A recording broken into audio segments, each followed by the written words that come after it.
pertama lah. Okey, jadi untuk siri talk yang pertama ni, so kita ada dua speaker yang sangat berpengalaman dalam kaedah TRIS pada petang ini. So saya perkenalkan speaker yang pertama TS Dr. Muhammad Adrinata bin Syahruzaman dan speaker yang kedua kita IRTS Dr. Muhammad Zaid bin Yaakob. Okey, kedua-duanya adalah pensyarah kanan Fakulti Kejuruteraan Mekanikal. So kalau semua pelajar diploma tak kenal lah. Okey. So macam saya cakap tadi, gambar tu masa zaman muda-muda tu, sekarang lebih handsome. Okey. Okey. So untuk siri talk pertama ni, saya akan serahkan kepada kedua penceramah kita. Cuma saya nak maklumkan kepada pelajar di akhir sesi ataupun terpulang kepada penceramah, cumanya saya nak nanti akan ada wakil daripada setiap section 1 dan 4 untuk bertanyakan soalan lah. Okey, wajib satu section satu soalan, wakil daripada satu section ada satu soalan. Okey, tanpa melengahkan masa lagi, saya menjemput penceramah kita untuk menyampaikan sesi ceramahnya. So, saya pass kepada tuan speaker. Terima kasih. Auzubillahiminasyaitanirrajim. Bismillahirrahmanirrahim. Alhamdulillahirabbil alamin wassalatu wassalamu ala asyrafil anbiya'i wal mursalin wa ala alihi washabihi ajmain. Assalamualaikum warahmatullahi wabarakatuh kepada semua pelajar. Terima kasih diucapkan kepada Ketua Jabatan Diplomat Dr. Nur Hidayah binti Ismail kerana menjemput kami dalam berkongsi maklumat berkaitan dengan TRIS ni. Okey. Tapi sebelum kita mulakan, saya nak minta semua sekali untuk onkan kamera sebab saya suka bergambar terlebih dahulu sebelum semua penuh dengan syarat dengan ilmu. So kita kena senyum dululah. Okay. So mohon semua dapat onkan kamera dan kita ambil gambar. Belum, jangan buat gaya dulu, relax dulu. Nanti nak ambil baru kita boleh. Okay, on kamera, cepat-cepat. Sebab ni 3 jam penuh dengan insyaAllah penuh dengan maklumat. Jadinya biasanya memang tak cukup masa sebenarnya.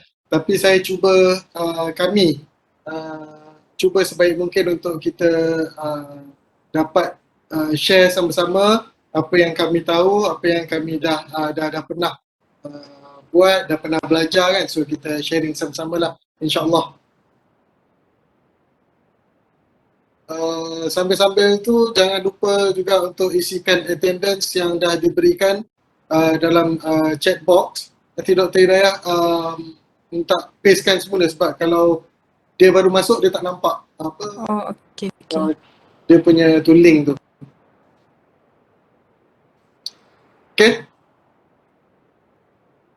Okey, yang pertama kita jangan gerak dulu sebab Webex ni kalau kita bergerak dia nanti dia okey. Standby. Untuk ambil gambar. 1, 2, 3. Jap. Dia bergerak lagi, masih on dan off. Okey. Page pertama ready. 1, 2, 3. Lagi sekali. 1, 2, 3. Jap, jangan bergerak. Page kedua. 1, 2, 3. Lagi sekali. Page kedua. 1, 2, 3. Page ketiga. Jangan gerak. Siapa yang tak ada kamera ni, Dr. Dayah nanti check balik diorang diorang wujud ke tak wujud ni. 1, 2, 3. Okay, 4 tak ada. Okay. Baiklah.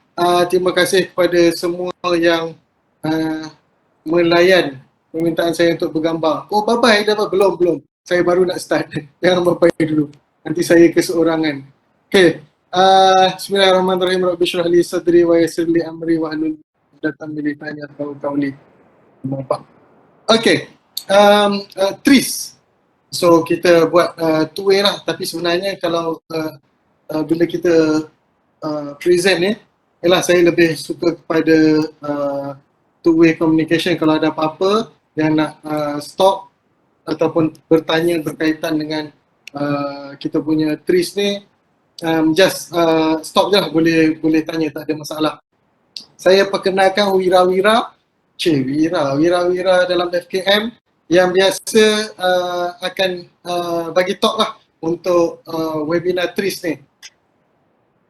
Yang pertama, Dr. Muhammad Rizwan Mansor. Yes, Dr. Muhammad Rizwan Mansor. Dr. Rizwan Mansor ni adalah penyelaras postgraduate. Jadi buat masa ni, dalam masa dah beberapa bulan lah, Dr. Rizwan agak sibuk sikit berkaitan dengan audit postgrad. Okay, master lah, master top course. Jadi pada siapa yang tak kenal Dr. Rizwan, dia adalah pioneer TRIS dalam FKM ni lah. Okay.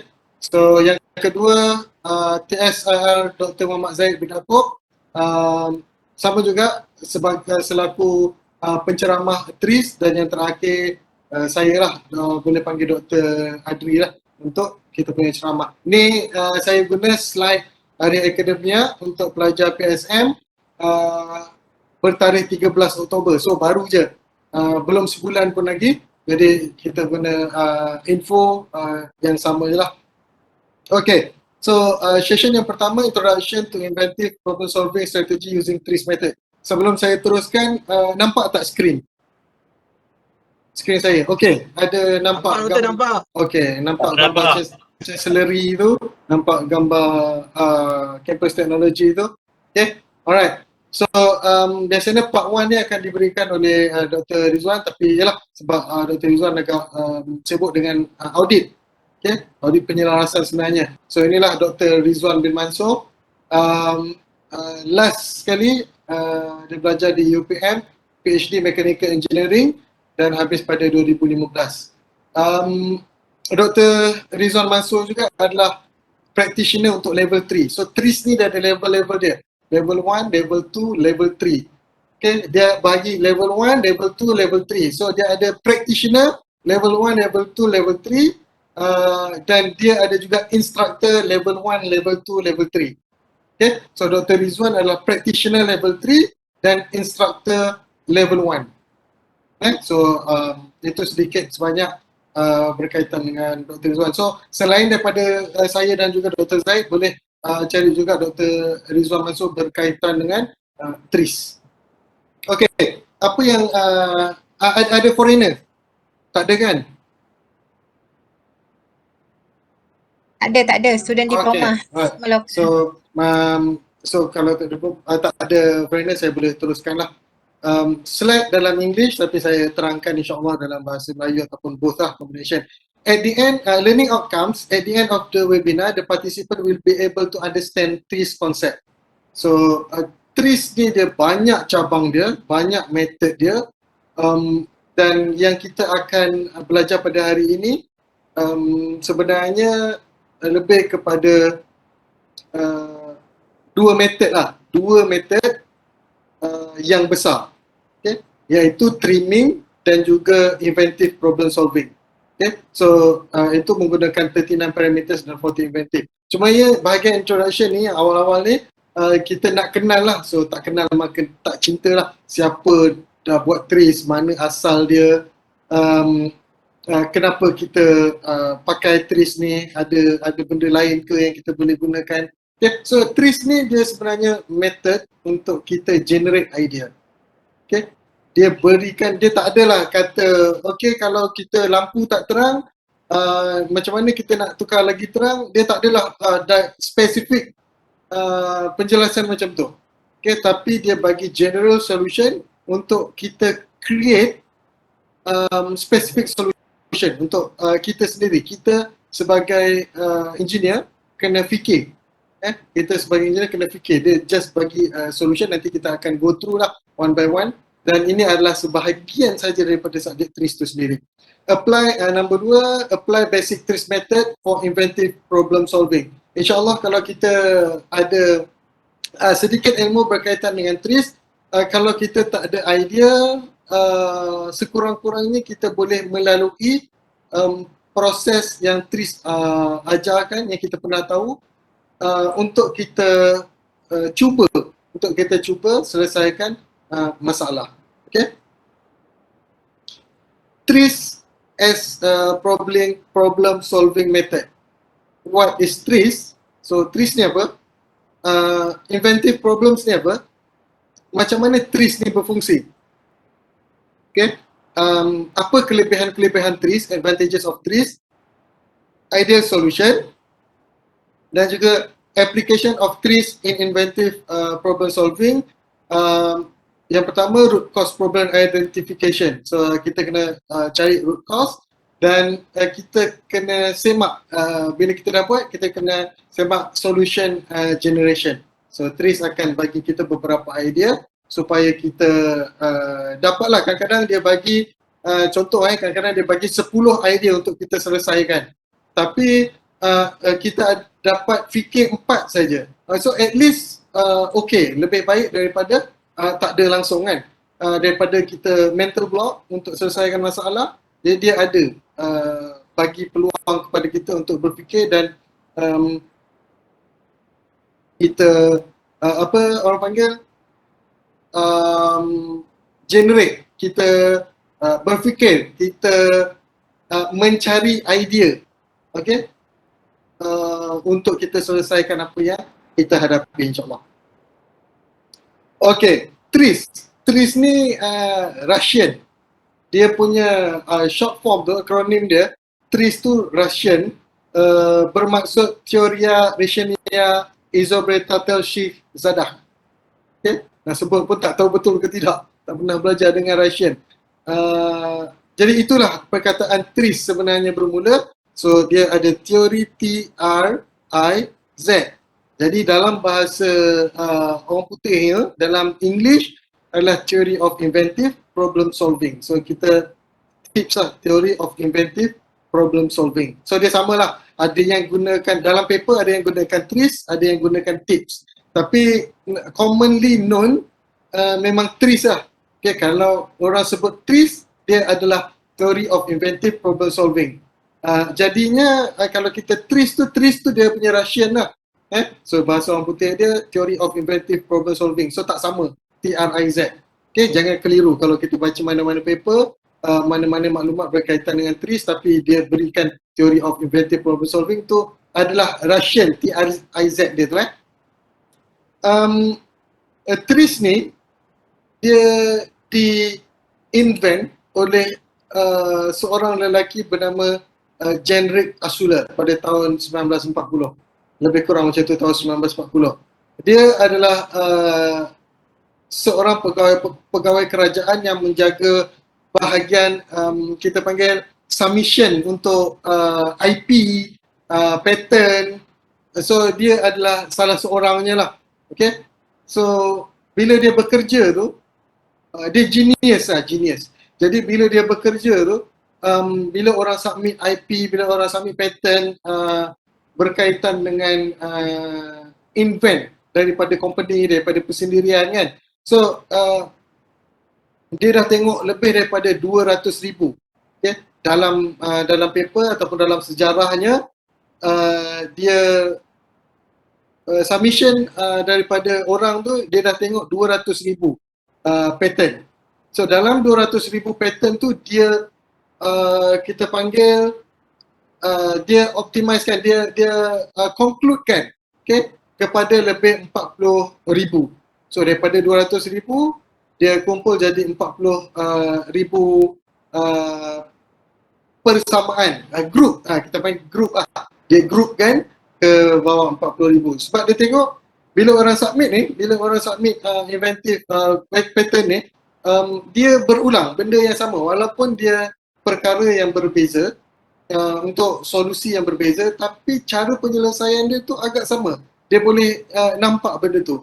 Jadi dia study dan dia kumpulkan, dia groupkan so that kita ada idea lah. Dia seorang genius dan dia bagi idea, dia memudahkan kita untuk kita fikir sesuatu sebelum kita invent.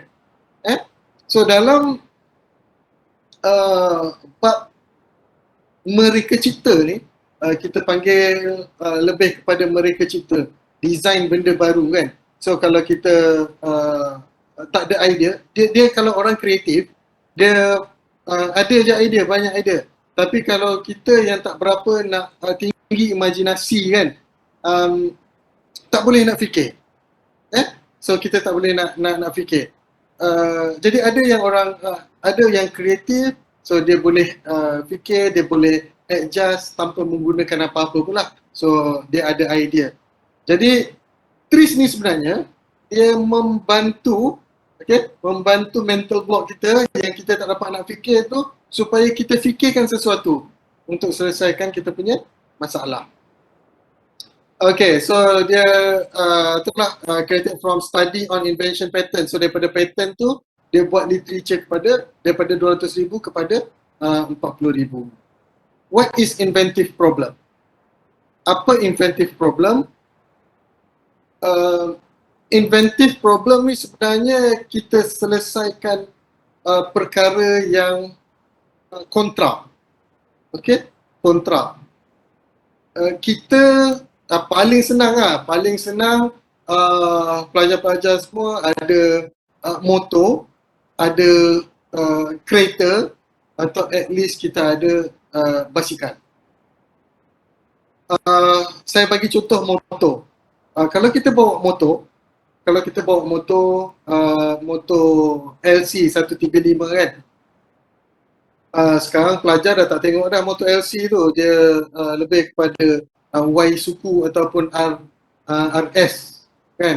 LC dah tak tengok dah, dia tengok RS dengan Y suku je. Okay, so secara logiknya, secara biasanya kalau kita motor tu kita bawa 90, okay, 90 km sejam, bawa santai-santai, relax-relax kan, 90 km sejam, kita dapati bahawa minyak dia jimat. Okay, so bila bawa slow, minyak jimat. Kalau kita bawa laju, dia cepat, minyak cepat habis. So minyak tu cepat habis lah, fuel consumption dia tinggi. So maksud dia bila kita laju, fuel laju. Okay, macam mana kita nak dapatkan bila kita laju, bawa laju, tapi guna fuel sikit? Itu kontradik. Okay, jadi perkara-perkara yang biasa yang kita hadapi adalah bila kita nak something, kita akan lose something. Okay, so the solution dalam TRIS ni kita nak eliminate tu. Kita nak eliminate trade-off. Okay, so kita nak eliminate this one, trade-off, dan kita lebih kepada solution yang lebih ideal, general solution yang tidak dapat satu kurang satu, macam tu lah. So dia nak tengah-tengah lah. So dia bagi ideal solution supaya kita dapat fikirkan. Cumanya kita kena tahulah apa yang kita nak sebenarnya. Okay, apa yang kita nak, so kita akan ajar insyaAllah. Ni adalah contoh-contoh dia. Strong, kuat but heavy. Okay, plastik dan juga besi contohnya kan. So kalau kita nak kuat pakai besi, kalau pakai plastik dia tak kuat. So apa tengah-tengah dia tu kita nak pakai. Effective but complex. Okay, dia efektif tapi dia kompleks. Fast but use high energy. Motor nak cepat, nak laju tapi minyak banyak. Okay. Large but require big space. So macam mana kalau kita nak besar, ruang yang besar tapi space dia dikurangkan. Okay, so itu antara contradiction yang kita perlu faham. Macam mana TRIS bekerja, macam mana method TRIS ni, kita kena faham bahawa TRIS, okay, kita ada specific problem. Okay, specific problem. Lepas tu kita nak cari solution. Okay, kita nak cari solution. Kita tak boleh nak terus cari solution. Sebab ada mental, ada, kita tak tahu apa benda pun. Kita ada masalah tapi tak boleh nak selesaikan. So nak mula daripada mana? Apa kita nak cari? Kan? Okay, so biasanya benda ni adalah dia terhalang kat sini. Okay, so ni ada wall. Ada wall kat situ untuk kita pergi ke solution. Jadi apa yang TRIS buat, okay? TRIS ajar kita supaya kita dapat specific problem. Yeah? So problem ni kita yang tahulah. So kita sebagai engineer, masalah dia kita yang tahu, dan TRIS akan ajar kita macam mana nak generate general problem. Okay? So daripada specific problem kita tu, TRIS ajar kita step untuk cari general problem daripada TRIS. Lepas tu menggunakan database ataupun teknik-teknik TRIS yang ada, dia akan generatekan, kita gunakan structure yang diberikan dapat general solution. Okay, so yang ini adalah method yang TRIS ajar, TRIS suruh ikut untuk kita selesaikan masalah yang kita hadapi. So ini sebenarnya adalah TRIS. Okay? So kita perlu lalu jalan ni untuk kita selesaikan specific solution yang kita ada. So kita boleh imagine lah, okay? Kita boleh imagine macam mana kita nak selesaikan perkara yang, ialah maksud dia kita ada masalah tapi tak tahu punca dia, tak tahu mana kita nak start, apa kita nak buat. Okay, so TRIS akan ajar structured step supaya kita ikut. Kelebihan TRIS, break the psychological inertia to be creative and innovative. So ini creative and innovative ni, macam saya cakap, ada orang yang kreatif, dia boleh fikir tanpa melalui proses TRIS tu. Okay, so kadang-kadang benda tu dia datang je. Okay, kadang-kadang memang dia fikir solution.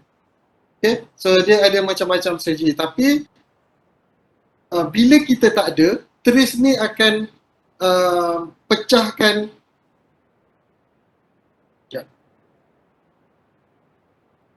Okay, TRIS ni akan pecahkan kita punya wall ni. Okay, so benda ni nanti dia akan bawa, dia tak pecahkan pun physically. So dia akan bawa naik atas sebagai solution dan dia akan generatekan general solution, dan kita fikirlah dia punya specific. Okay, so untuk orang yang kurang kreatif dan inovatif, dia nak break the psychological inertia. Aku tak boleh fikir apa yang nak buat. Jadi kita ada information berkaitan dengan solution yang kita nak buat. Yang kedua, improve individual and team's ability to solve inventive problems. So kalau kita buat seorang-seorang pun kita boleh fikir, kalau kita buat dalam grup pun kita boleh fikir. Sepatutnya dalam grup lagi banyak lah. Okay, bukan dalam grup tu, aku rasa macam ni, oh setuju. Tapi dia tak nak fikir, seorang dia fikir. Okay, so kita buat asing-asing, so that dia boleh fikir apa yang dia faham, kita boleh fikir apa yang kita faham. Lepas tu baru kita kumpul balik dan kita bentangkan idea kita. Jadi benda tu lebih cantik lah, lebih baik. Kita akan dapat bermacam-macam pandangan dan bermacam-macam solusi. Predict trends of product system evolution. Okay. Dia contoh, kalau biasa dalam TRIS ni, dia evolution dia daripada solid kepada liquid, kepada gas, kepada wireless, macam tu lah. So trend-trend yang dia ada. Okay, sebagai contoh, dulu telefon keluar, telefon handphone dulu atur 900. Memang tak pernah dengar tu. Dia besar. Kalau orang dulu panggil telefon, kita panggil telefon botol air, sebab budak-budak selalu bawa botol air bentuk telefon tu, sebab dia ada aerial kat atas tu jadi straw. Itu yang dah diinovasikan. Sebelum tu lagi dia dalam beg yang biasa askar pakai. Dulu kalau askar dia pakai beg untuk dia telefon. So dia evolusi, dia akan jadi telefon. So telefon yang besar. So telefon yang besar dulu kita tengok orang telefon, kita boleh angkat je. Okay, nombor pun tak ada keluar. Lepas tu dia keluar pager. Okay, pager tu dia bukan telefon tau. Tapi bila kita telefon, dia ada nombor. So bila kita telefon, pager tu macam katalah macam handphone sekarang. Dia akan keluar. Bila kita telefon, dia akan keluar notification, Adwi telefon. Lepas tu kita kena pergi public phone untuk call balik. Itu keluar nombor. Lepas tu barulah telefon tu evolusi, dia ada telefon masih lagi besar, tapi dia keluar nombor. Bila orang telefon keluar nombor. Lepas tu dia innovate lagi. Bila orang keluar, kita boleh save number. 10 nombor yang kita boleh save dalam telefon kita. So bila orang telefon, nombor tu keluar. Okay. Macam sekarang, you all memang dah takkan pernah jumpa lah benda tu. Dulu keluar nombor saja. So kita ingat nombor. Oh ni rumah mak telefon. Okay, angkat. So dia keluar nombor. Sekarang dah boleh save nama, dia keluar nama. Okay, lepas tu dia evolusi boleh SMS. Lepas tu screen daripada kecil keluar nombor dia besar. Daripada keypad kepada full touch screen. Daripada touch screen sekarang 3G, 4G, 5G. Dah ada map.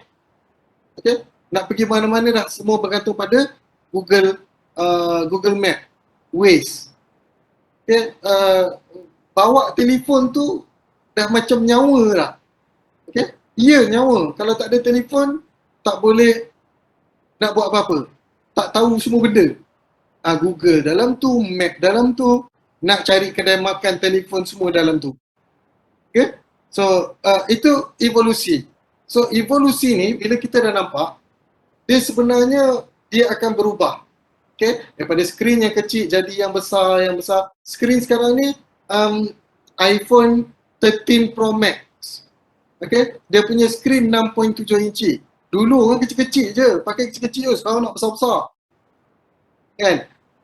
Sebab semua Google ke, maklumat ke, table ke, nota ke, semua nak tengok dekat handphone. Kan? So, telefon dah jadi besar. Sampai satu masa nanti, sekarang ni dia dah evolusi daripada handphone, dia dah evolusikan ke smartwatch kat tangan. So, WhatsApp, message, GPS, semua dah dekat tangan. Sampai satu masa nanti, sekarang ni dah ada smartwatch yang ada kamera. So bila video call tu pakai smartwatch je.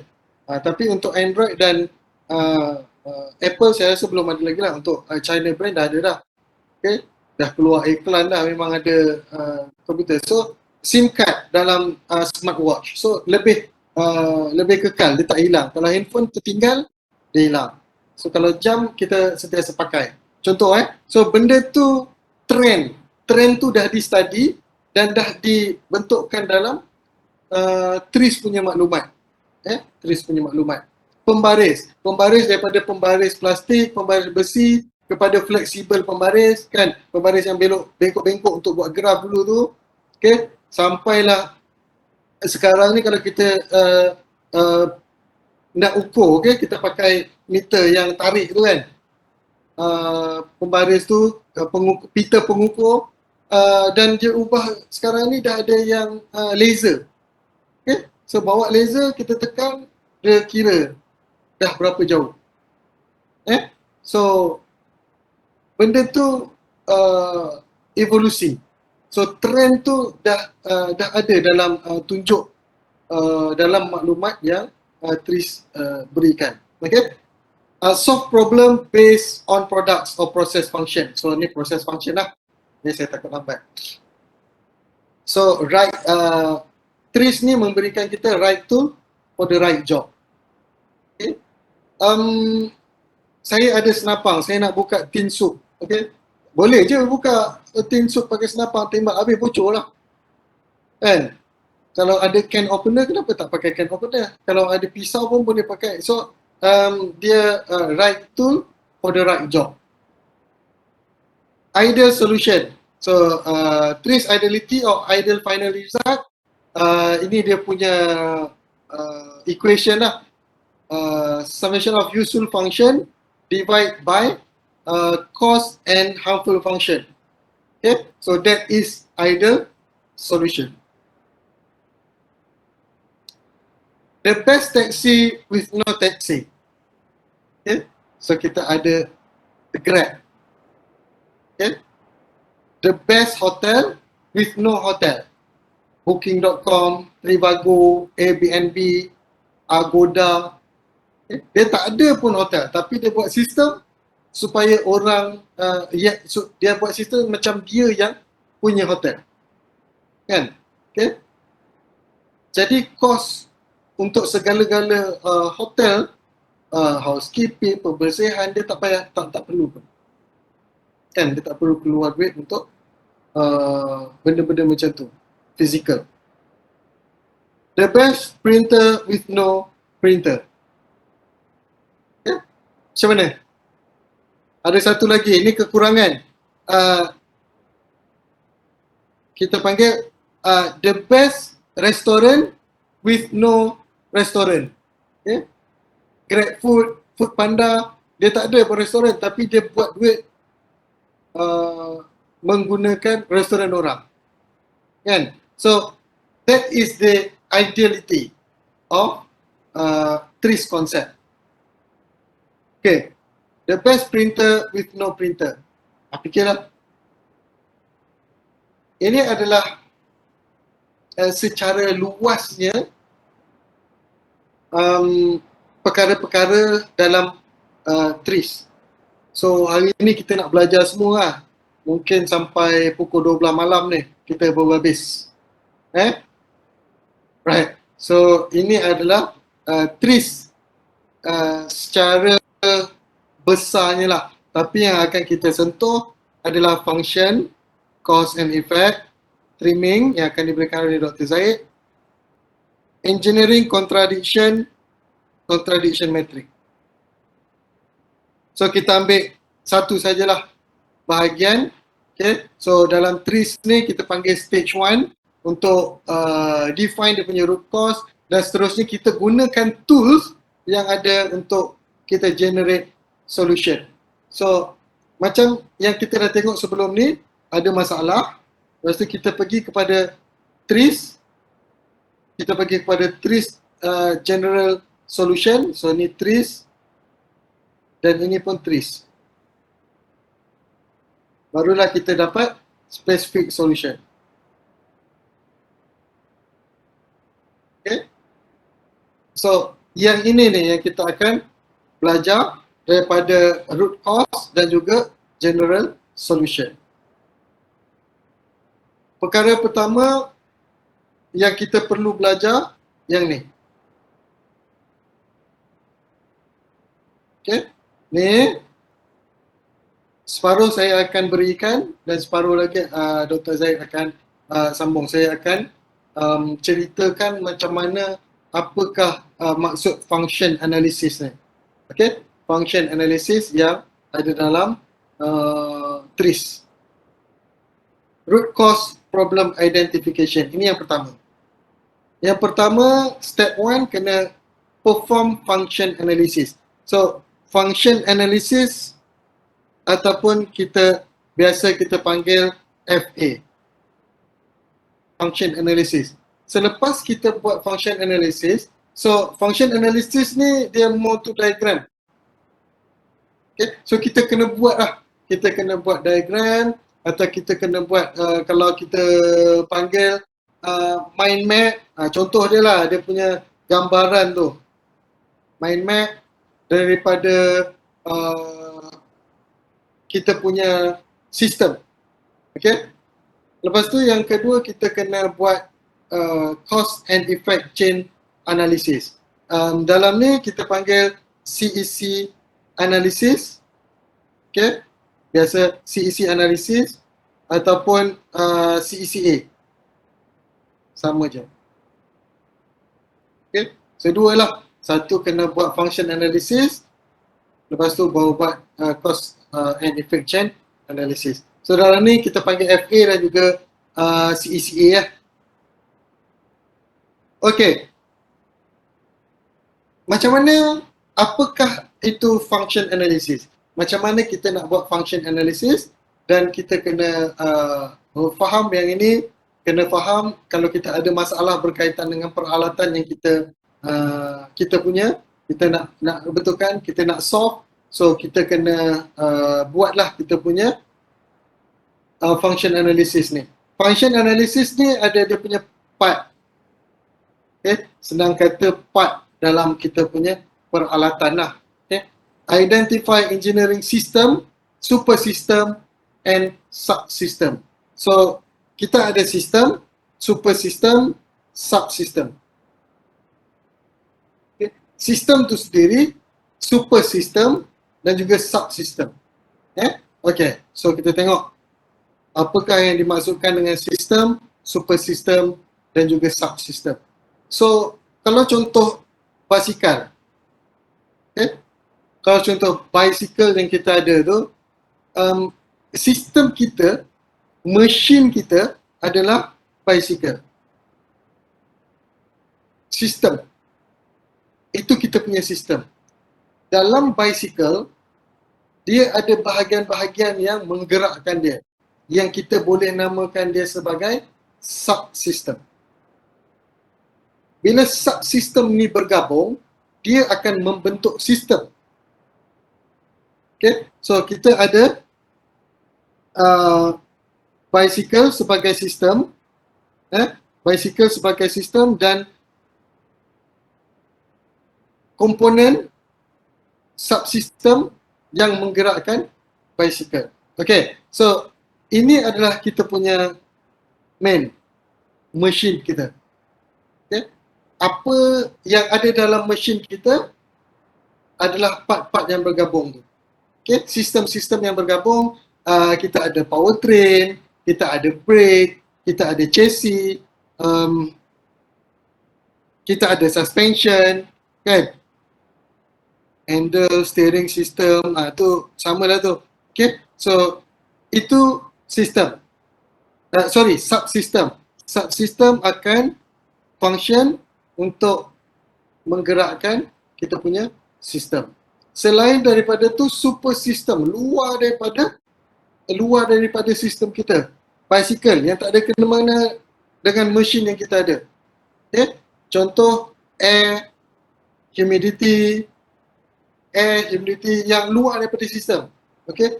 Air, humidity, light, heat, road. Okay? So luar daripada sistem yang kita ada.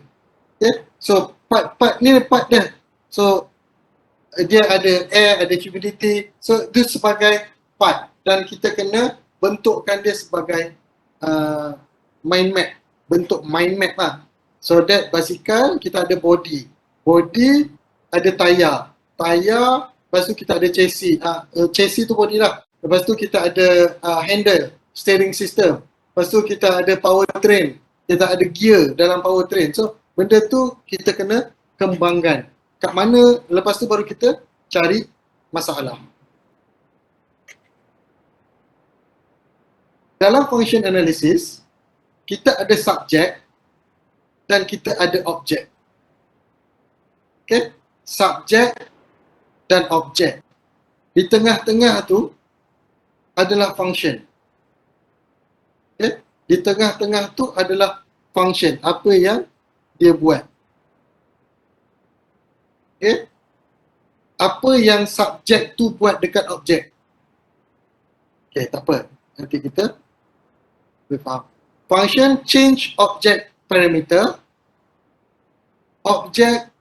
Function. Okay? Function ni untuk change object parameter kena guna simple words. Ni. Okay? Jangan guna bahasa-bahasa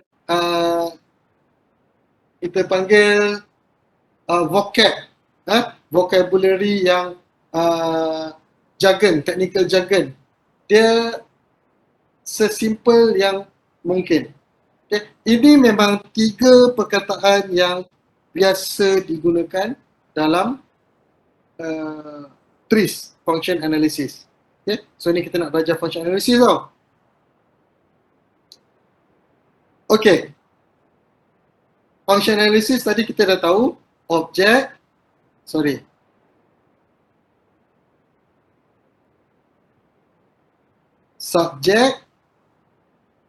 objek, function. So apa function dia? Botol. Apa botol buat? Botol tu yang kita nampak tu, dia buat apa?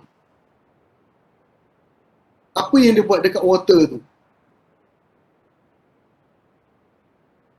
Okay?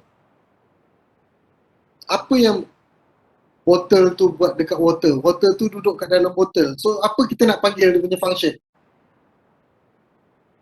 Apa yang botol tu dah buat?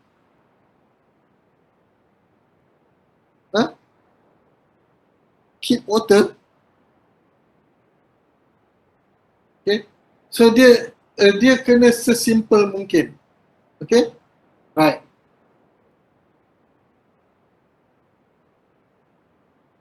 Bottle hold water. Okay. So the simple je. Bottle hold water. Okay. Bottle cap buat apa?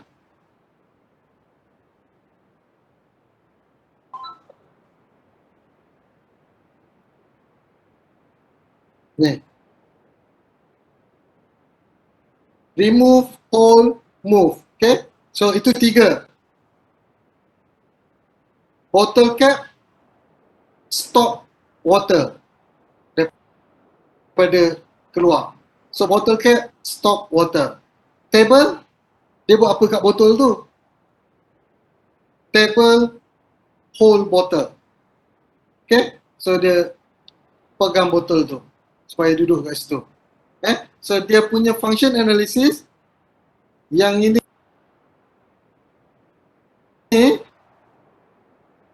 mesti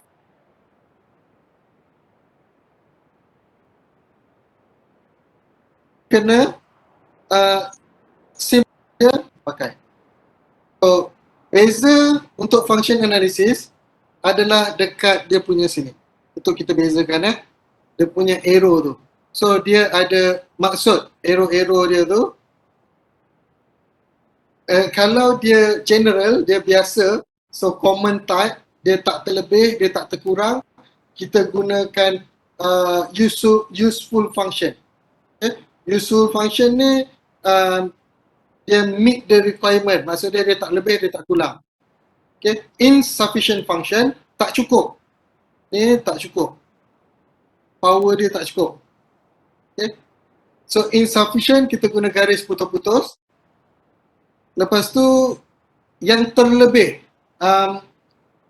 contoh kalau kita pakai spanner kan, spanner kalau dia terlebih dia akan gigit skru, dan kalau kita putarkan dia boleh haus. Contoh itu over. So excessive function lebih. So ini line-line dia. Dan yang terakhir sekali adalah harmful. Harmful yang berbahaya lah. Yang berbahaya. Harmful. So harmful ni kita gunakan line yang bengkak-bengkok. Harmful yang berbahaya. Okay. Contohnya benda yang tajam ke, kan? Okay. So dia menyebabkan harmful function tu. Okay. So ini line-line dalam function analysis. So kita dah belajar tadi, kita ada subjek, ada objek, ada function. So function ni, dia punya line ni, okay, ni line dia adalah yang ni. Okay, so tadi kita ada belajar bottle, water. Lepas tu dia punya function adalah bottle, hold water. Okay, simple. Okay, hold, remove, stop. So dia yang simple. Okay. contoh yang kat sini, fruit gripper.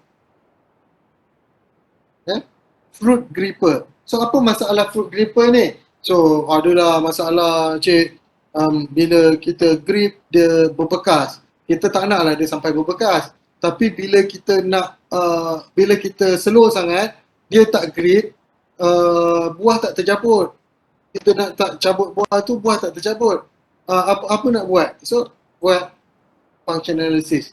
Kadang-kadang dia bukan masalah tu bukan datang daripada dia. Dia ada sebab-sebab lain. Okay, function, volt, battery, sistem. So that's why kita kena buat function analysis. So ini adalah contoh function analysis untuk fruit gripper. So inilah kita punya mesin ni. Ni kita punya, okay. Ni. Okay. So mesin tu, fruit gripper tu. So kita kena create function analysis. So semua ni, okay, semua ni adalah perkara yang berkaitan dengan kita punya sistem dan subsistem. Okay, so kita ada sistem, subsistem dan juga super system.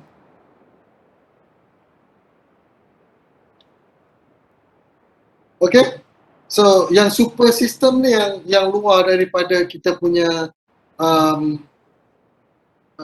masalah lah. Okay, kita punya peralatan, kita punya mesin. So buat function analysis, part dia, ni contoh lah So ni leaf, subject, ni object. Okay, leaf move vertical box. Ni dia punya function. Leaf tu adalah untuk move vertical box. Selain daripada tu, leaf tu adalah untuk hold kamera. So dia akan buat benda ni semua sekali. Okay, so kena masukkan semua sekali untuk kita buat function analysis. Inilah function analysis dia. Okay, lepas tu kita kena define dia punya excessive ataupun dia punya excessive ataupun dia punya insufficient. Ni line ni. Itu excess, lebih, sebab dia lebih bold. Yang ini holes ni insufficient, kurang. Yang bengkang-bengkok dan merah ni harmful factor. Okay, so line tu pun memainkan peranan. Jadi bila kita dah ada line tu, kita nampak dengan lebih jelas mana yang kita nak tuju. Okay, mana yang kita nak tengok. So ini adalah contoh function analysis untuk sistem yang kita ada. Termasuklah subsystem dan super system. So kena masukkan semua dan kita kena tengok dan kaji. Okay, so antara potential root cause adalah yang line harm dan excessive dan insufficient. Okay, yang kita panggil yang cukup-cukup, yang ngam-ngam tu okey. So ini kita sendiri yang buat function analysis ni. Jadi kita boleh berikan kat mana dia punya masalah. Okay. Okay, so ini adalah function analysis. Lepas function analysis, kita ada cause and effect chain analysis. So cause and effect chain analysis ni kita nak cari kat mana lah kita punya masalah yang kita nak tackle, so that kita boleh generate solution daripada trees. Okay, so trees dia ada sijil lah, certificate untuk trees. Yang pertama kita ada ni dia punya training. Ini adalah untuk practitioner. Dan yang ini adalah untuk, sorry, salah. Itu jalan keluar, jalan masuk dia. Nah, kat sini. Ni, semua ni. Okay, so ini adalah practitioner, keluar jadi practitioner. Yang ini adalah instructor. Macam saya ada level 2 practitioner, level 1 instructor. Okay, macam Dr. Wan dan Dr. Zaid, level 3 practitioner, level 1 instructor. And so dia tak semua. Cumanya bila kita boleh ambil practitioner ataupun kita ambil level 1 practitioner, dia level 1 practitioner dan level 2 practitioner. Baru kita boleh pergi level 1 instructor. Untuk jadi instructor level 1, kena pergi level 2 practitioner. Macam tu lah. So dia kena lebih satu level sebelum kita jadi instructor. Dia kena pergi practitioner dulu, baru dia boleh submit untuk ke instructor. So kalau ada siapa-siapa yang berminat untuk mengetahui dengan lebih lanjut berkaitan dengan TRIS, macam Dr. Dayat, terima kasih banyak sebab jemput wakil daripada TRIS untuk berikan ilmu, sharing knowledge berkaitan dengan TRIS. Ini adalah 3 orang. Salah seorang dia Dr. Azli, TSIR Dr. Azli. Dia busy sebab IELTS, so biasa kami 3 orang lah. So sila like dan komen.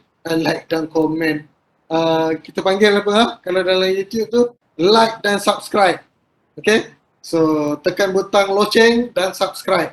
Okay, so ini kita ada Facebook TRIS UTM, oleh kami-kami lah yang FKM dalam gambar ni.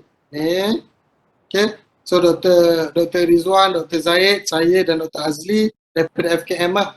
Okay, yang lain tu ada Madam Isadora dan juga Dr. Mariam. Okay, so itu sahaja daripada saya untuk introduction sampai function analysis, dan saya akan sambung lepas Dr. Zaid berikan sedikit info knowledge berkaitan dengan cost effect chain analysis dan juga trimming. Ini menarik. Trimming pun menarik daripada function analysis lah. Semuanya bergantung kepada function analysis, dan kita boleh selesaikan insyaAllah masalah kalau kita ada untuk engineering problems lah. Okay, terima kasih banyak-banyak. Lepas ni kita jumpa lagi. Saya serahkan kepada Dr. Zaid. Alright, thank you Dr. Adri. Can you hear me Dr. Adri? Boleh. Okay, Alhamdulillah.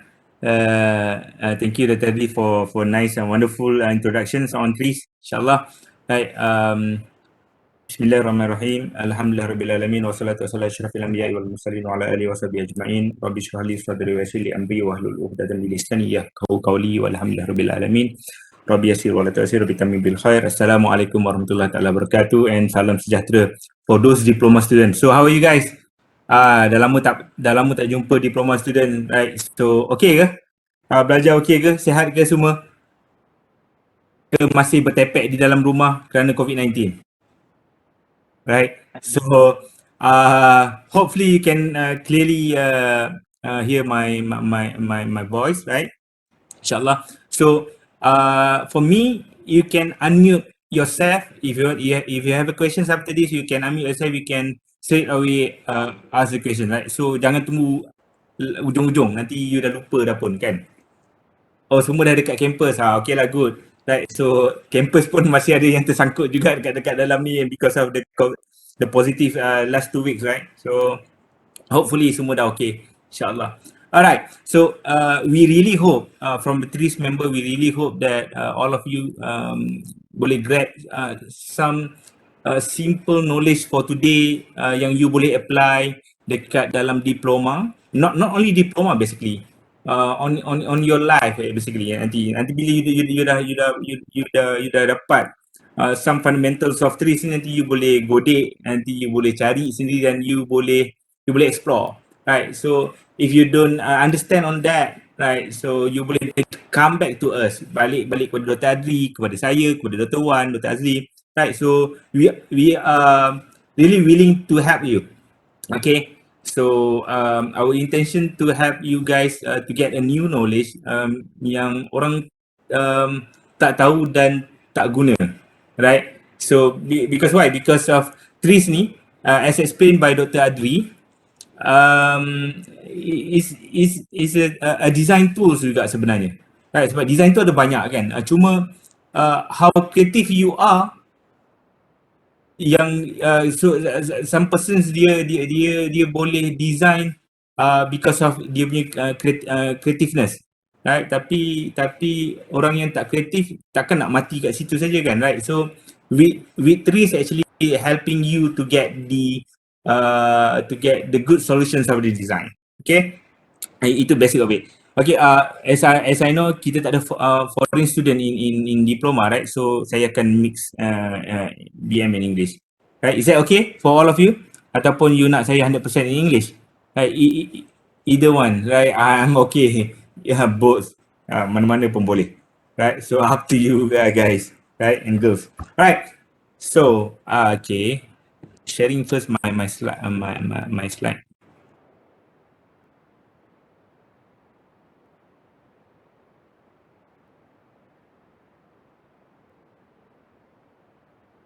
All right.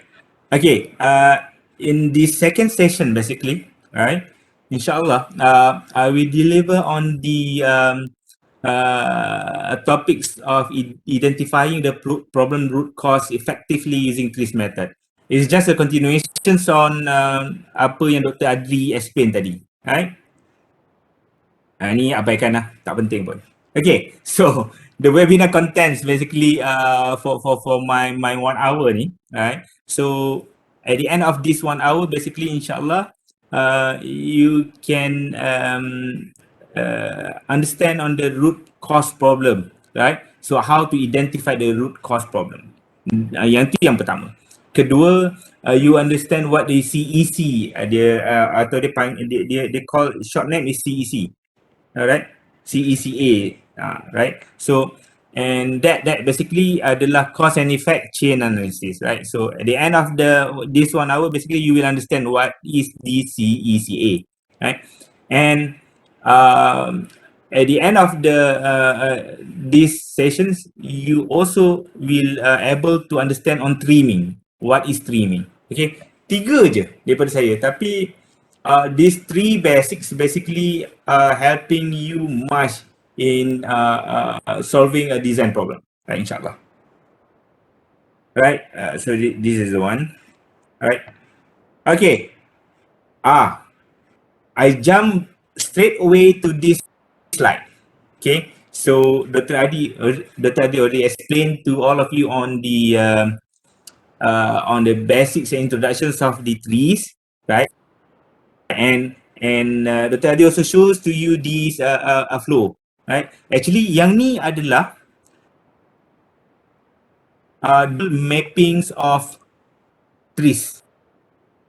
Kalau you boleh nampak kat situ, trees we start with original problem to solve, then comes with function analysis, right?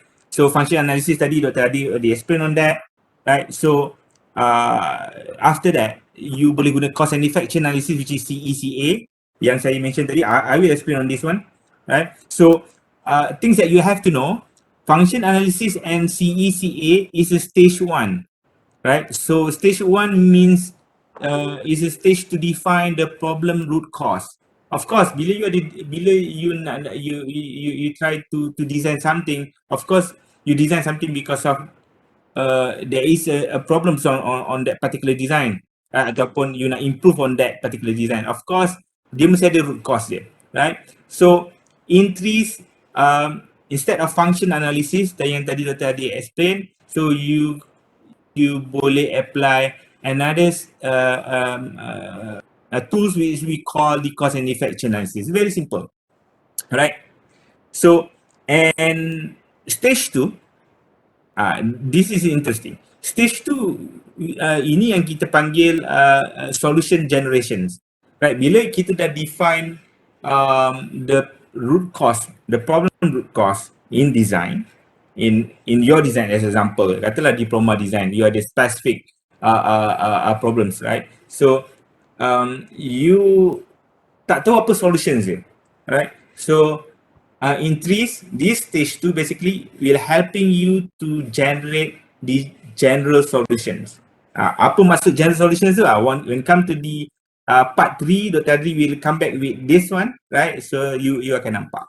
Okay, so in this stage 2, I will cover on the trimming, right? To see how from the root cause problem, we use a trimming tool to solve the problems, right?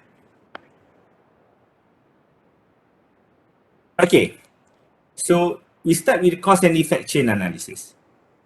First, of course, if you are new to this, you might be asking me, hey, what is cause and effect chain analysis, right?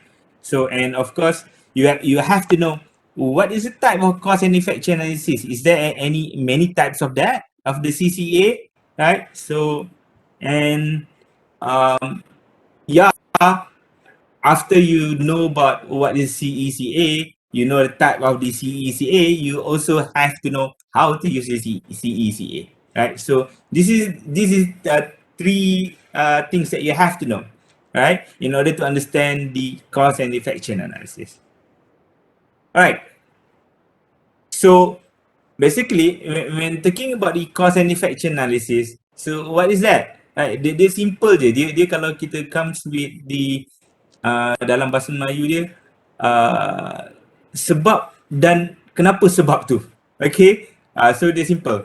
That actually a cause and effect analysis generate hypothesis about possible cause and effect, which is result of the problem. Maksud dia macam ni, right? So CECA ni basically dia adalah hipotesis, right? Hipotesis yang mungkin untuk kita tentukan kenapa satu perkara tu berlaku dan apakah result ataupun keputusan yang dihadapi kepada satu perkara tersebut ataupun satu masalah tersebut, right? So the good things of this CECA basically ataupun cause and effect analysis ni, it is in the structured way. The structured way how you express your hypothesis on the cause of a problem, right? So by doing this CECA basically, it will help you to construct possible reasons until you get and narrowing down until you get the actual reasons ataupun actual causes to the problem, right? So kalau you belajar design, you might be know about the Ishikawa diagram, right? Ishikawa diagram is quite similar to the cause and effect analysis, right? So if you don't understand on the Ishikawa diagram, you might be after this you take some time to read on the Ishikawa, then you will understand, oh okay, Ishikawa diagram is quite similar to the cause and effect analysis, right? Okay, but one thing that you have to know, this tool basically will not tell you the real root cause, right? But it tells you the possibilities of the root cause. I mean, the possibilities of the things happen. Okay, the possibilities of the causes that make the problem, right? So only the expert, I mean, on the experts of that particular project or that particular line in the factories, right? So like example, you are working, you and your teams are working in one project, in diploma project, right? So of course, only you and your team knows well about the project, and only you and your team knows well about the problems in the project, right? So if you ask the other teams member, I mean the other teams of your friends, right? So which is not involved in your project, they might not know what exactly happened in your teams. What is the problem in your design, right? So this is what I mean. So the CECA basically will tell you the root cause, right? I mean, not the real root cause, but the possibilities of the root cause, which is developed by the team member that expert in that particular point, or the expert in that particular line in the factory, as example. If I'm working in factory, katalah saya handle line 1. Of course, I know everything A to Z in line 1, right? So when some problems happen in line 1, so I'm the one that will responsible, of course, right? And I'm the one that know, then I'm the one that can suggest, hey, this is possibility, this is maybe the cause of the problem, this is maybe the cause of the problem, right? So if you ask line 2, they might not know what's happened in your line 1, right? So that means that's really important when it comes to apply of the cause and effect chain analysis, right? So you already know about what is the cause and effect chain analysis. So of course you have to know how to use cause and effect chain analysis. There are several steps that you have to follow, right? This step is not for you to memorize it, right? So dia bukan untuk you nak hafal pun. Once you dah faham, you bukanlah benda ni untuk hafal. Once you dah faham, you akan tahu, oh okay, this is a step, right? It's a simple step basically. Okay, of course, in order for the first time you to use the cause and effect chain analysis, you have to know the flow, right? So this is the flow. Step 1, what's the process? All the team member agree on the problems and write in the box, in the effect box, right? So what is the effect box? I will show you later, and the example later, right? So that is the first step. All the team member.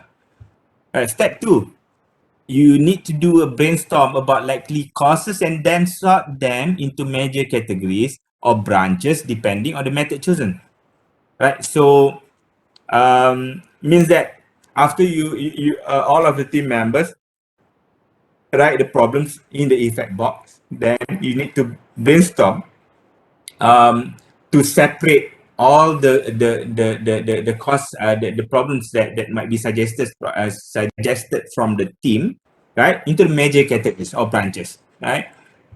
Step 3,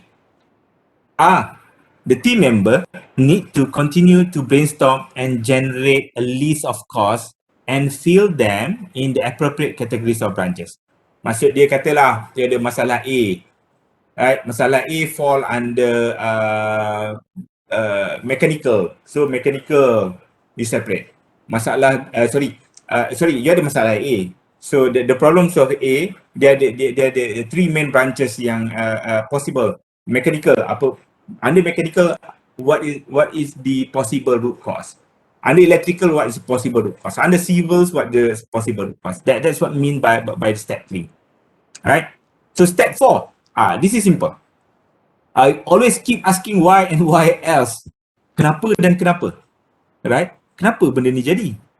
Dan kenapa benda ni jadi? So until you reach to the potential root cause, right? Until you identify the potential root cause, right? So step 5, use team-based collective judgment. This is what I mentioned you earlier. Ini yang maksud saya kata tadi. So you are the one that expert in that team. Katalah you buat project diploma in the groups, right? So you are the one, katalah ada 10 members, ada 5 members of the team, right? So you are the one that expert on that project. Takkanlah you nak tanya you housemate you yang lain kat rumah yang bukan involved that project. Bolehlah tanya, tapi he or she might not knowing well about the project, right? So when that happened, he or she could not give a good judgment. Itu yang penting, right? So in this cause and effect analysis, team-based collective judgment on the potential root cause tadi itu sangat-sangat penting, right? So and from here you can eliminate, you and your team can eliminate the most non-possible ataupun unlikely causes, right? So step 6, after you eliminate some of the unlikely causes, I mean your team, right? did that, so you can reduce list of likely causes to develop respective hypothesis to prove the group's theory. Maksudnya, after you get the a few or reduce list of the causes, right? So you can test that one. You can test that possibility as well, right?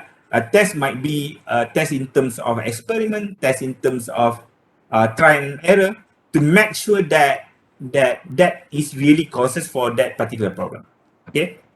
So and last step 7, you have to validate hypothesis to confirm the likely root cause and proceed to implement the solution. Okay, this is a way how you get closely to the root cause, and once you get closely to the root cause, then you can go for the solution, right? So solution means in trees, you always start with trimming, right? So far with master trees in Russia, they what they told us, a trimming is a most powerful tool in getting the solutions.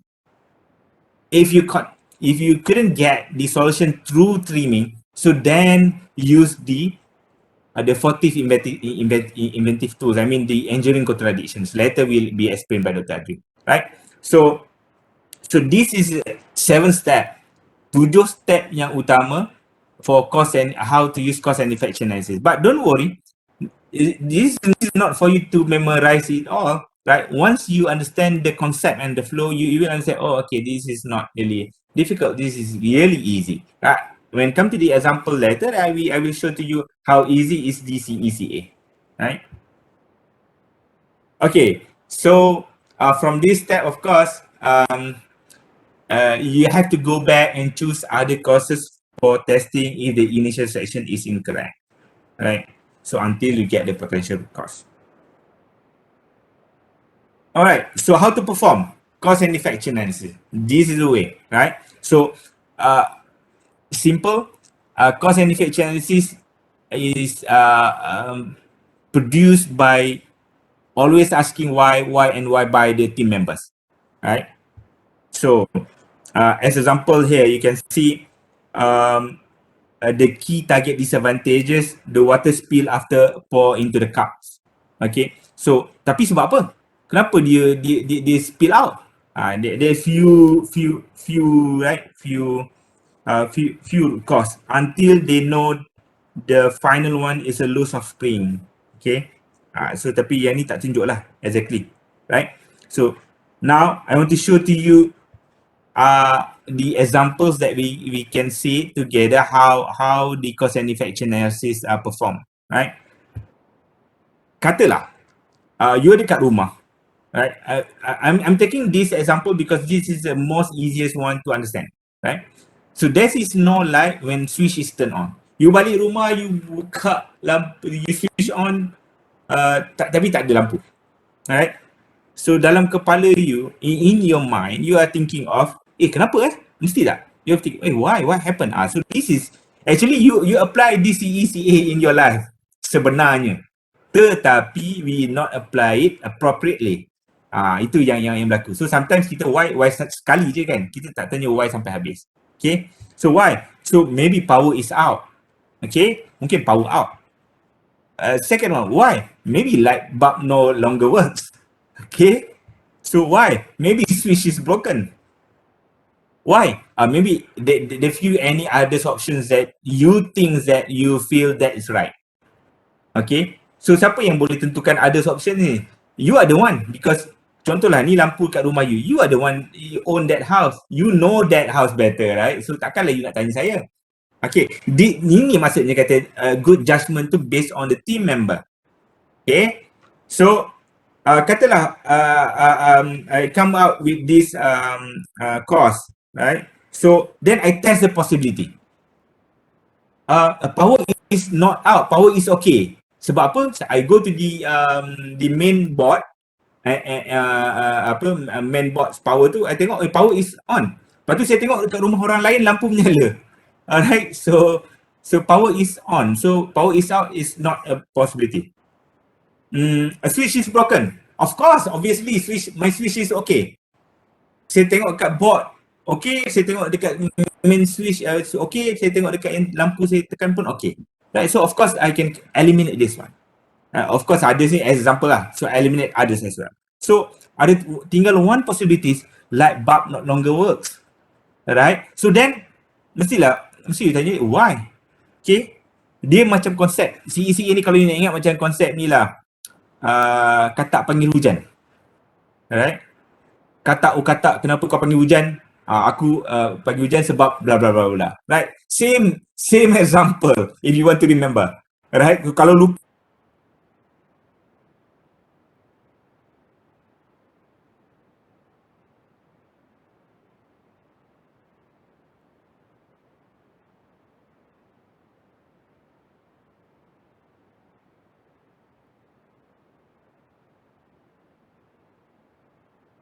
simple yang kita boleh ingat sampai bila-bila. Right. So, katalah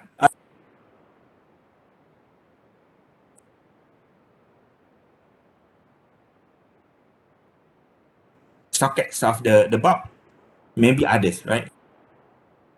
Same thing, same point. Me myself or team member need to. Lama. Can you hear me? I get the. Boleh dengar sikit? Agak putus-putus. Tapi Sekarang? okey. Okay. Thank you. Sebab saya bila dia keluar je Notification tu. Ada seru. You tu kan cakap seorang-seorang je kan. Okay, thank you. Sorry for the interruption. Alright. At this point, bila you dah come up with the course, right? So you can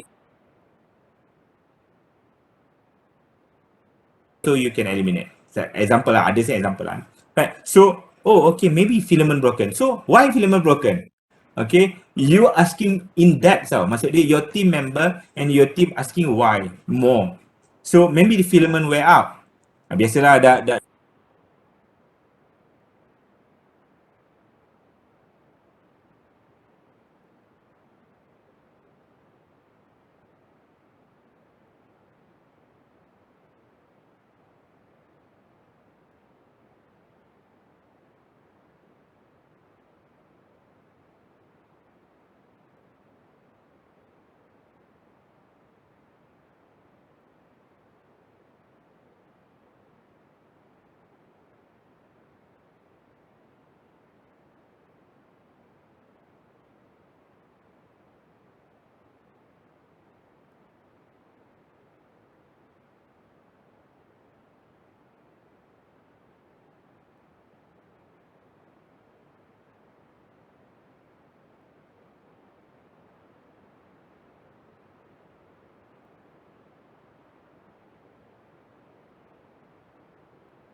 Yang lain-lain semua okey ke? Dekat fakulti Dr. Raya?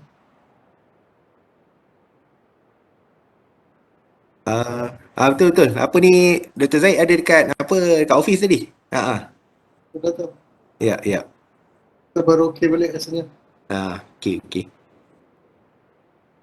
Tapi kalau peserta ada apa-apa soalan nak tanya, pun boleh ajukanlah kepada Dr. Adri. Boleh, tak ada masalah. Ya. okay, boleh dengar? Itulah dia putus. Itulah tu. Aduh, ini yang sedih ni kalau buat kat item ni, kalau buat kat rumah. Aduh, hai. Tadi sampai tu filament tu. Sebab tu Dia putus-putus balik Ai. Jadi wifi connection tak berapa baik lah petang ni. Itulah tu. Ya. Sekejap. Sejam yang pertama tadi okey lah. Selamat. Kemudian ni. Aduh, ya Allah. Aku... Ini pun boleh buat apa? CECA analysis juga ni. yang ni kalau CECA analysis, jawapan akhir dia tu nanti sakit hati. Okey.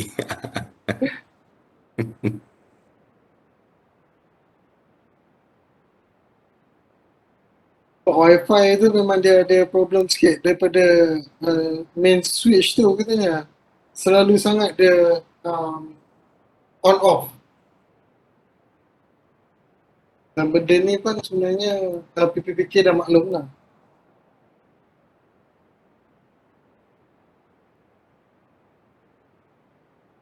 Tengah cari line tu. Saya tengah cari line. Hello, dengar tak? Hello, dengar tak? Dengar? Dengar. Okey, aduh. Hotspot Hai. dia. Ha. Aduh, ini bala ni. Aduh, ya Allah, janganlah. Right.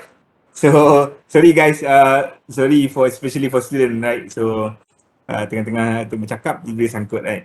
So, another thing like Dr. Wan mentioned, we need to do CEC on this. But my response on that, normally I will hit the end of the solution, the end of the root cause of the why that happened. Okay, so tak apa, kita abaikan yang tu kejap.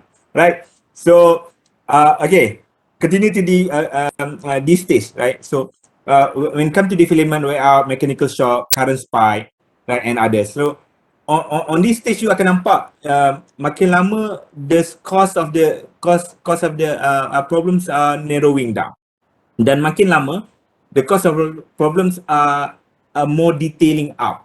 Maksudnya dia makin details. So siapa yang boleh keluarkan cost yang details ni? Only you and the person team member yang boleh keluarkan cost, right? So the same thing, you akan start to eliminate.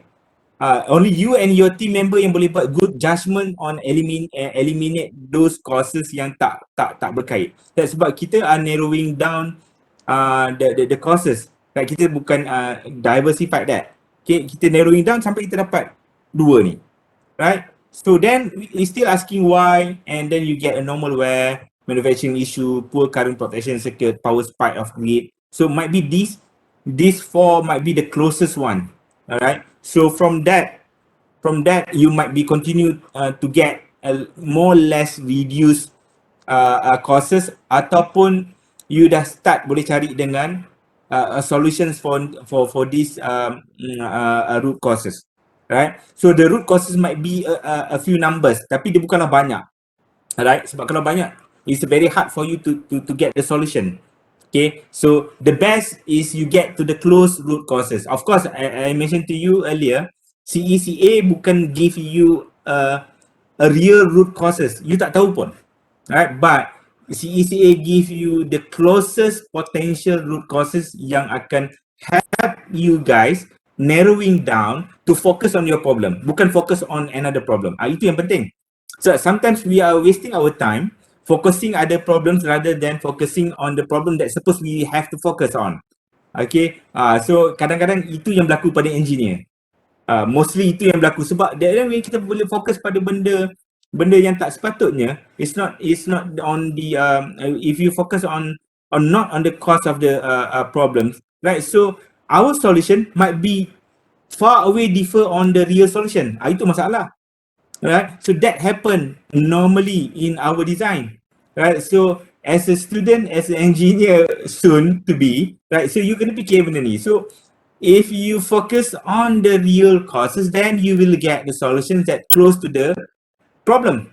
If you focus on out of far away from the causes, your solution akan jadi far away from the the real solution.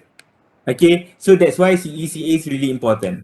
It looks simple basically, but it's really simple to implement it when you have the problems, right? So try to do this in your life, in your works, in your study, right? Inshallah, you will get you will get a more what they call, you will get more familiar with the CECA, right?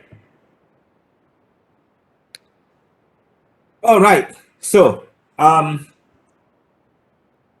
Is there any question so far for up to the CECA before I'm going to the stage 2 solution generation, the trimming one? Another interesting parts that you have to know. It's simple but really useful. Student, guys, girls, ada apa-apa soalan yang you nak tanya? Right? There is no stupid questions. Okay? There is no stupid questions, right? So you can ask any stupid question basically, right? So all stupid question is a good question. Okay, why? Because Elon Musk also is stupid, asking stupid questions, but he is Elon Musk. Okay, so uh, who else? All the scientists all asking a stupid question, and they become a scientist, right? So otherwise, you will not become somebody if you're not asking a stupid question, right? So Doktor, yes, nak tanya lah, kalau motherboard tu kan ada kapasitor, lepas tu chip semua tu kan. okay. Lepas tu tiba-tiba motherboard kita, apa tu kita punya screen tu blue screen. So maksudnya motherboard kita rosak lah kan. Andai Okay. kata motherboard kita rosak, dan kita dapat tahu kapasitornya rosak, adakah kita perlu untuk gantikan kapasitor yang baru ataupun kita replace motherboard yang baru? Okay, good questions. Ahmad Salahuddin, yang ni you can apply cost and effect analysis dalam you punya life ataupun student punya kehidupan sebenar seharian. Right. So contoh you dah tahu dah, in case you katalah you perform cost and effect analysis and finally root cause dia you tahu capacitor board rosak. Okay, kat sini saya ambil satu langkah. As an engineer ataupun as an engineering student, you rasa tukar motherboard murah ke tukar kapasitor murah? Kapasitor. Ini another knowledge and experience. So when come to two judgment, bila you jadi engineer esok, bila dekat kilang ada masalah, right? So katalah you dah found turbine you. I mean mechanical student. Katalah boiler in your power plant rosak, dan you tahu dah rosak tu small components of the inside the boiler. Katalah preheater dia rosak, dia punya preheater, dia panggil preheater right? So takkan you nak tukar the whole boiler instead of the preheater itself? Nampak tak Salahuddin? So judgement yang tu penting sebagai seorang student, engineering student, dan juga sebagai seorang engineer esok kemudian hari.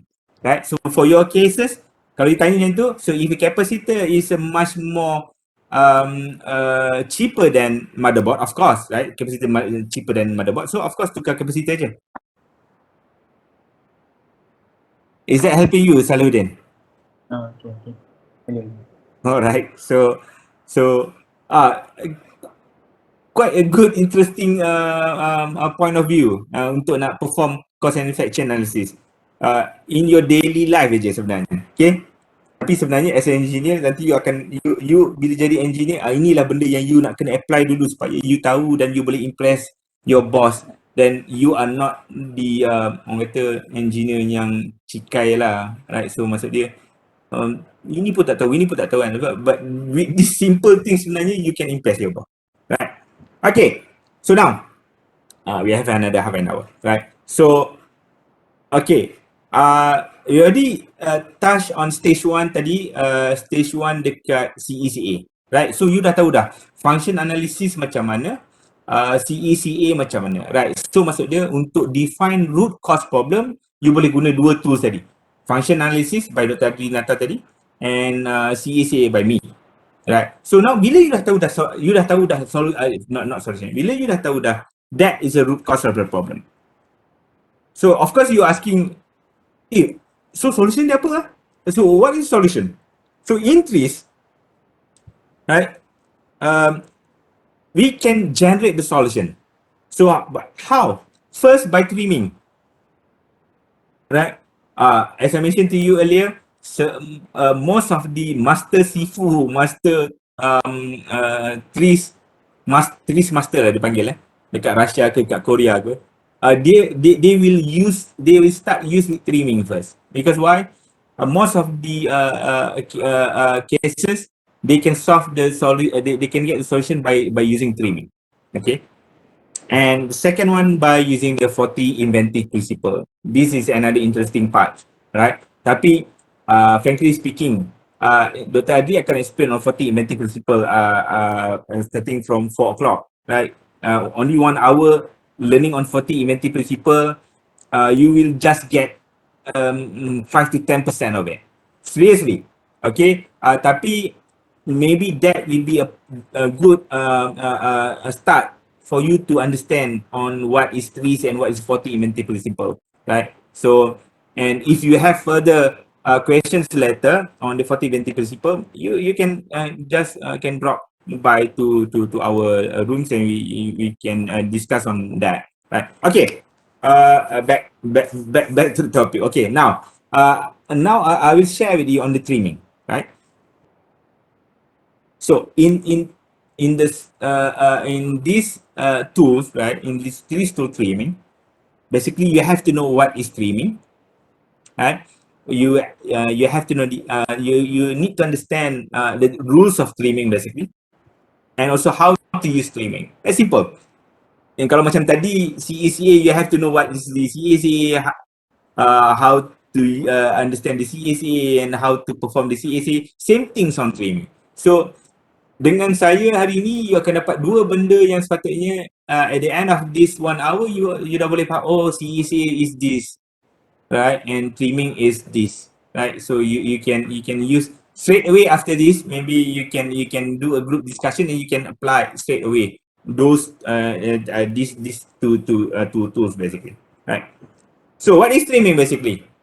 Nama pun trimming kan, kita tengok trimming potong macam potong daun tadi, trimming juga kan, right? So trimming basically is a method of eliminating components from an engineering system to reduce or eliminate the disadvantages of those trim components.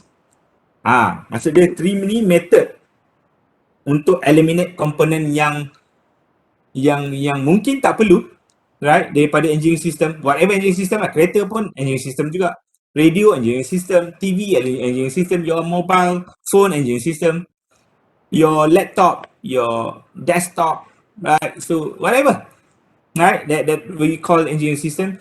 Untuk apa? Trimming ni to reduce or eliminate the disadvantages of those trim component. Mana yang komponen yang kita trim tu because that component is disadvantaged, right? So we can trim that one. So therefore our components, our design, our product are become more better in terms of design, more better in terms of cost, more better in terms of productions, right? So nampak tak? So trimming is really powerful. Okay, so trimming is used to increase the efficiency and reduce the cost of engineering system. As simple as that. When you do a trimming, bila you buang something, then of course you akan reduce the cost. Okay, this is what normally we did in our daily life yang kita tak perasan. Engineer pun, kalau you tengok, dia buat benda yang sama, they do a trimming, tapi dia tak perasan they do a trimming. Okay, do trimming on how? Kalau you tengoklah kereta, kalau kata design kereta, right? So dulu dia pakai material ni, satu material, then dia gabungkan, dulu part ni satu, dua, so dia gabungkan jadi satu. That also a kind of trimming.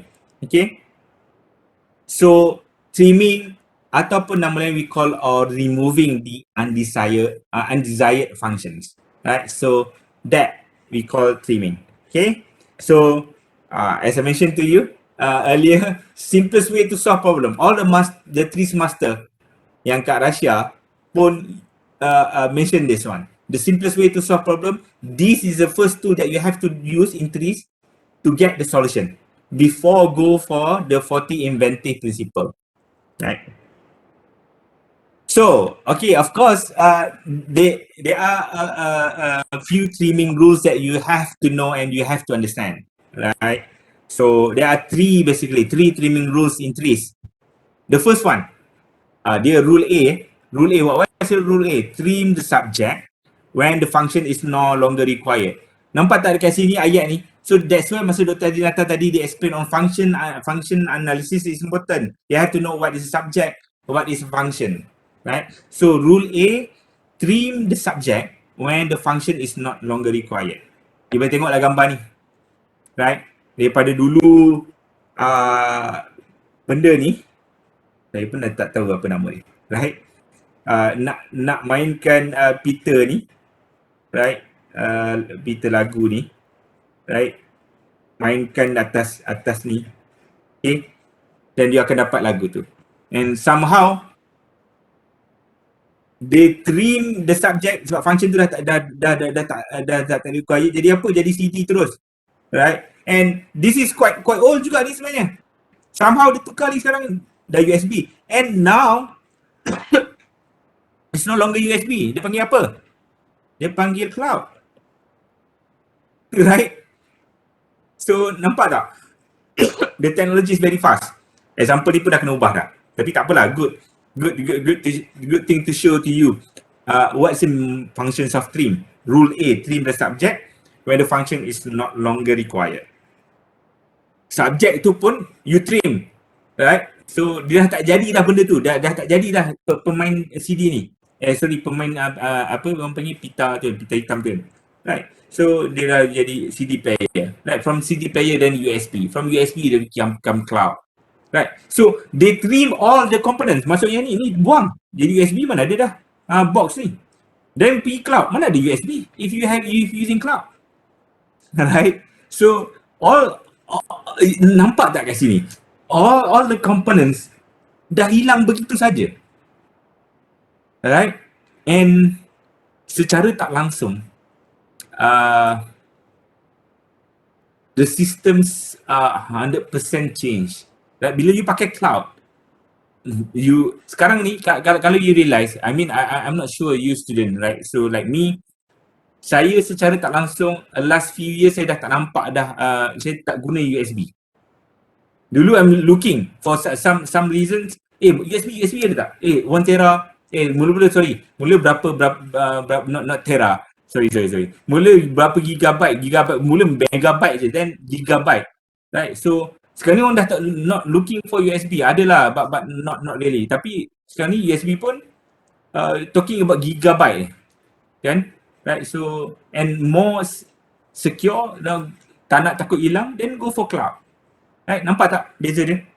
Right? All the components of the CD player hilang, all the components of the USB pun dah hilang. So tiba-tiba aja ada kat awan. Awan mana? Awan cloud. Right? Understand cloud?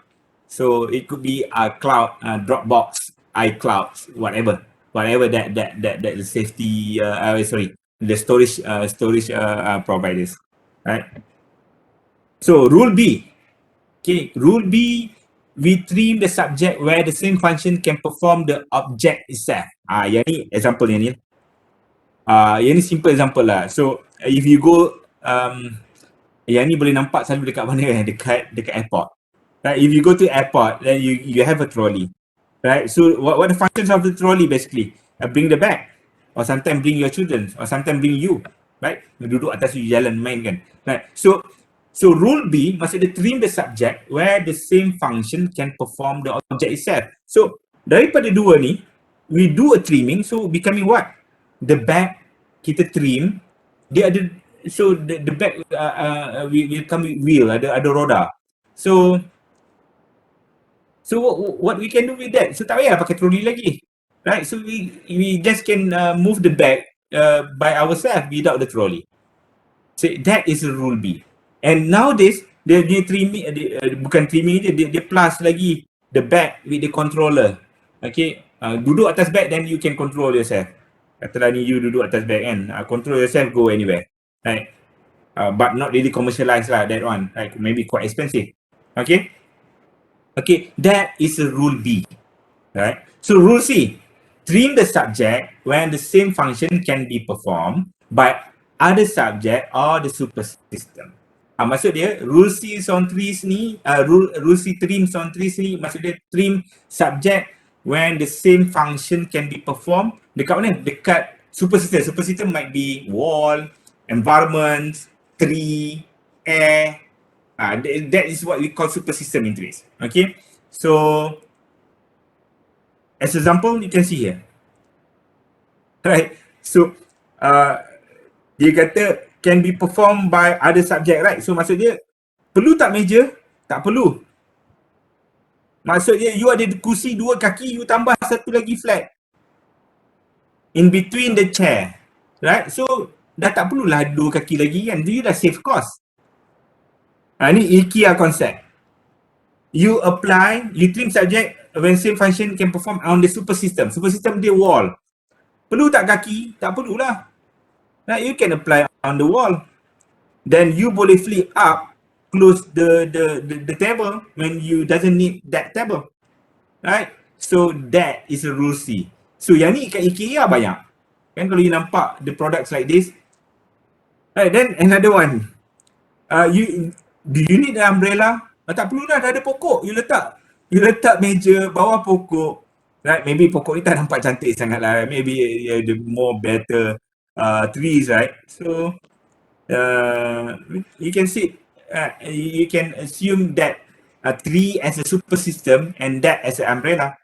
Right, so this is what we call rule C.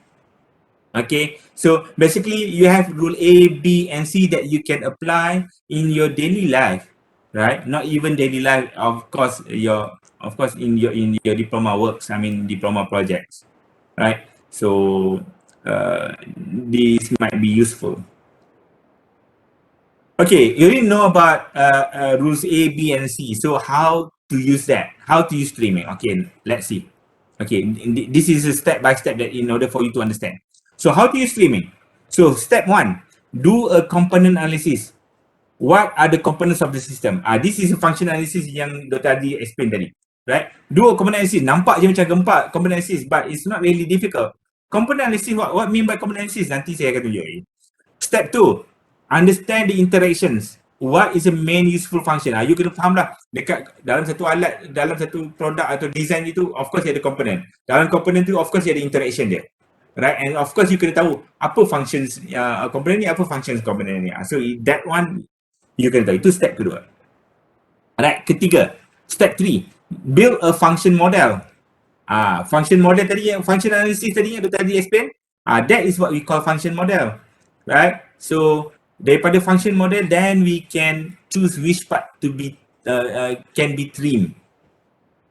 Okay, number 2. Then baru aku tengok which trimming rules did you apply. Rule A, you don't need the functions anymore. Tak perlu langsung function ni. Right, dah tukar jadi benda lain. Rule B, the object perform the function itself. Maksud dia, bag, contoh bag tadi, dia boleh bergerak sendiri, ada tayar. Right, tak perlu dah trolley. Rule C, some other components does the function. Ini macam rule C tadi tengok. Dinding tu jadi kaki meja.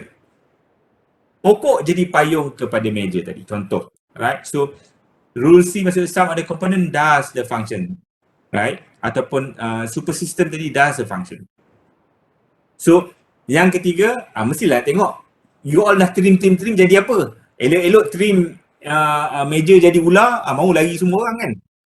Tak adalah meja jadi ular. Ini bukan zaman Nabi Musa yang boleh jadikan ular-ular besar kan. Right. So, tapi kita nak tahu lah, maksudnya kita trimming and we have to know what is the final looks of that trimming object itulah. Right. Kalau kita trim jadi benda lain, nampak lain, kelakar kena gelak agak kan. Right. So, okay, now let's do this example. We don't have any time. I try to go fast on this for you to understand. Right. So, okay, the first one. What is the main useful functions of a toothbrush? Right. So, kalau you nak tahu the main useful functions of a toothbrush to remove plaque from teeth. Betul ke? Right. So, you jawab dalam hati, mungkin betul lah, mungkin tak. Tapi, basically, yes, this is the main useful function of a toothbrush kalau you nak tahulah. Okay. Plaque yang dekat gigi je lah, ataupun excess makanan tu kan. Right, so that is function of toothbrush. Tapi ada orang guna, nanti mungkin you boleh jawab, sir, apa tu toothbrush ni ada orang guna untuk ni lah, basuh kasut dia.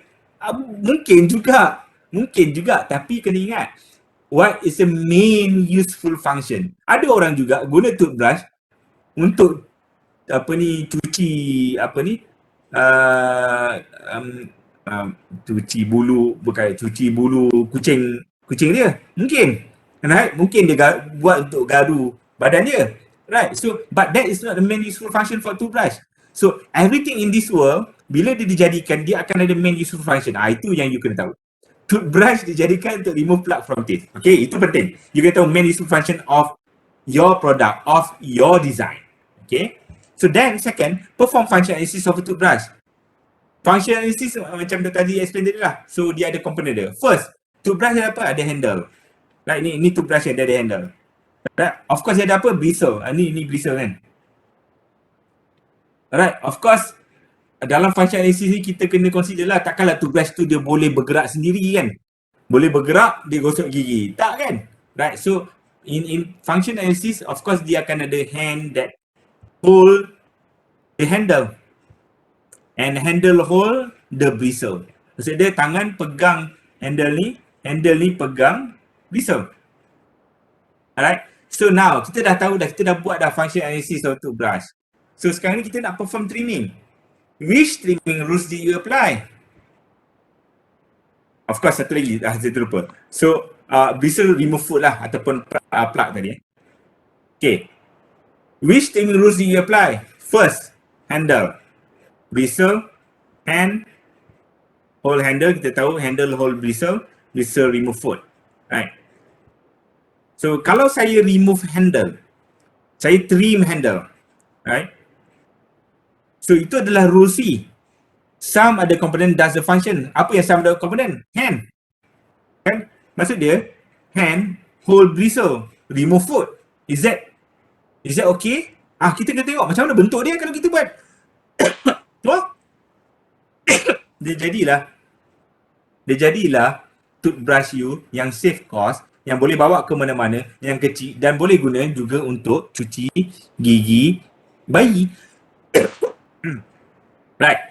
So this is how trimmings work, okay?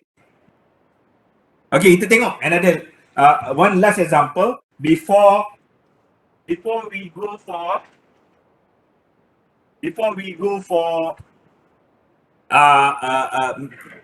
before Dr. Adi pick up for the next session. Right. Okay, the trimming example. Number one, same step. What is the main useful function of skipping rope?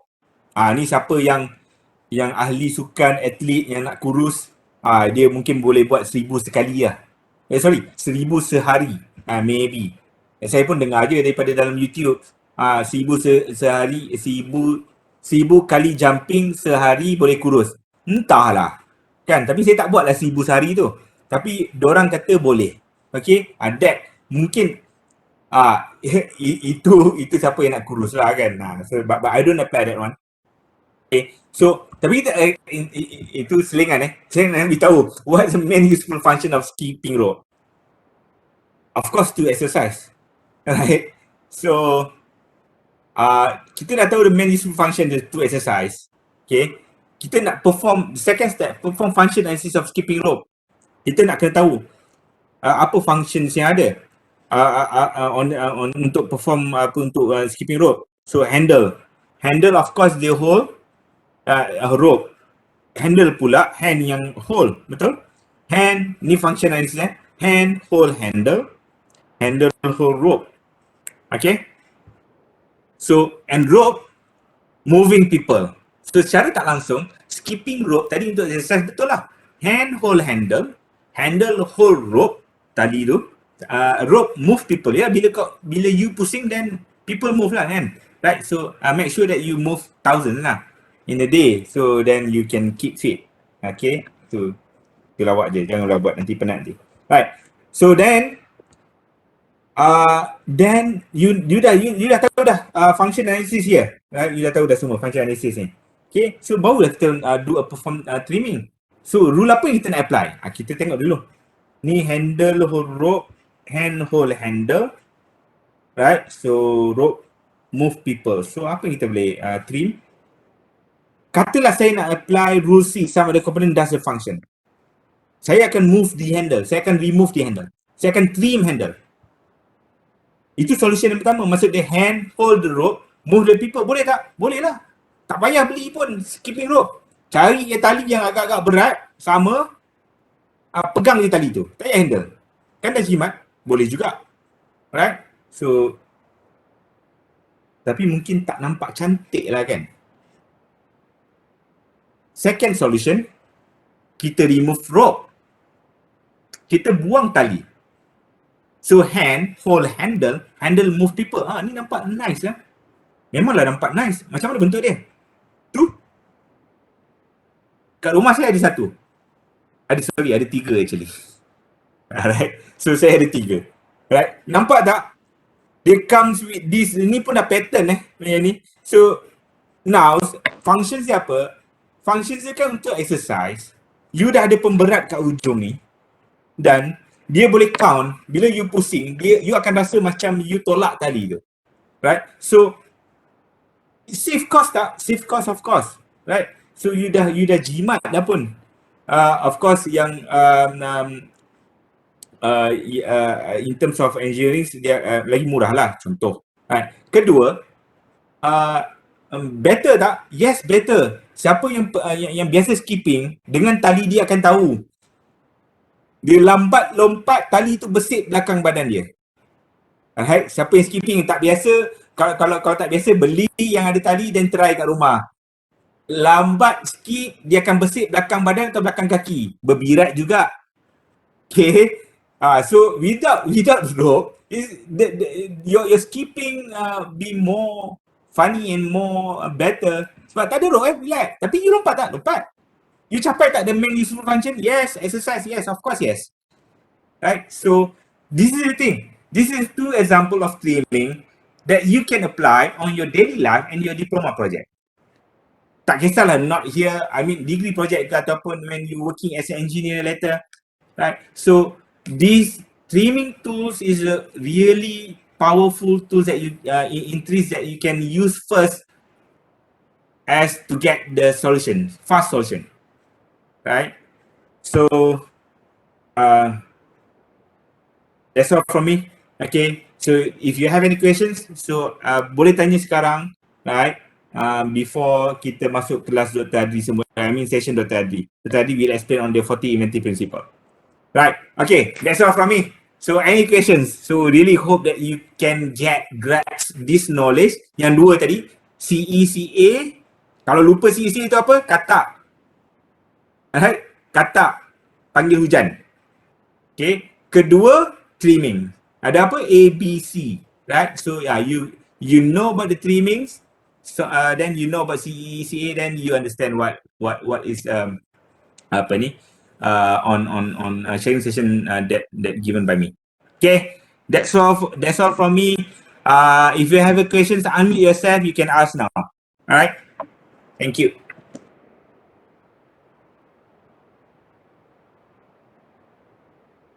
Okay, terima kasih Dr. Zaid. Kalau ada apa soalan, saya bagi 1 minit sebelum saya start.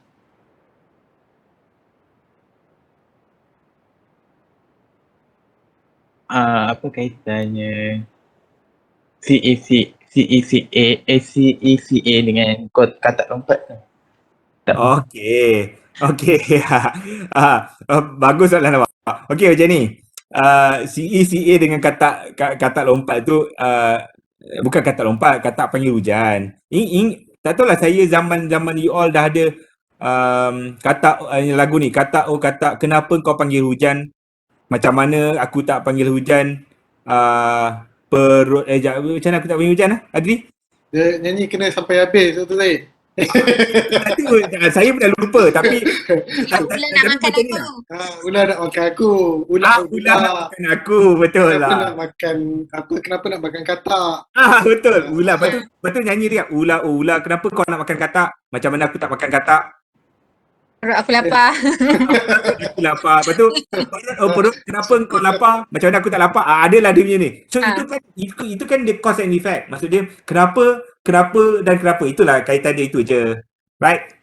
Tengok, bagus juga Dr. Hidayah dengan Dr. Ari ingat. Saya dah tua sangat, saya lupa dah lagu tu.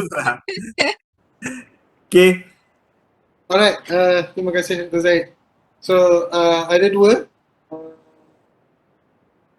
CECA dan juga trimming tu lah. So, sebelum tu saya ada bagi function analysis, so dia berkait lah. Function analysis, CECA dan juga trimming. Okay, trimming tu just satu method yang kita ada, yang kita gunakan dalam trees tu lah. Alright, so saya share slide saya, boleh nampak?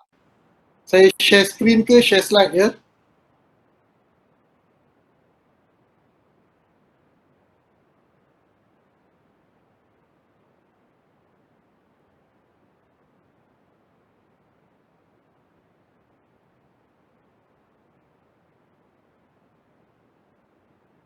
Macam kecil je.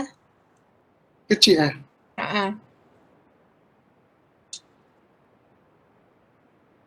Sekejap. Saya pun tak tahu kenapa dia kecil.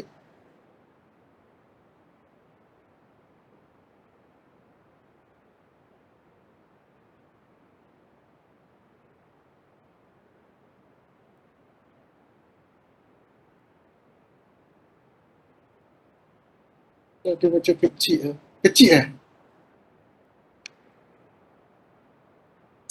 Cuba kau besarkan ni. Ni dah besarkan dah ni. Oh, ya ke? Kecil sangat ke? Okey lah. Tapi, Tapi tak macam tadi. tak macam tadi. So dah dia punya size ni. Size PowerPoint ni rasanya. Okay, baiklah. So saya sambung. Kita dah dapat 3 info ataupun maklumat yang berkaitan dengan sharing tadi. So saya sambung dengan so ni tadi kita dah function analysis, CECA dan juga trimming. So 3 lah yang kita dapat dan saya akan terangkan sikit berkaitan dengan engineering contradiction dan juga contradiction matrix pada hari ini. Okay, so ini dah lepas tadi. Ini adalah antara, this is the trees tools and also the application. So there are a lot of trees tools dan apa yang kita tengok tu hanyalah sebahagian daripada trees tools dan ini diberikan dalam groups problem solving, solution generation, kita ada problem solving, define problem and root cause identification. Okay, so yang ni cost manufacturing analysis, engineering contradiction, yang kita belajar function analysis, engineering contradiction. So dia dah groupkan lah dalam penyelesaian tools dan juga application. So dalam problem solving, dia ada step, okay? Step by step, dan maksudnya dia it is structured. Saya rasa betul lah macam kecil lah. Saya besarkan sebab dia punya ruang putih tu. Betul. Dia tak macam tadi mula-mula.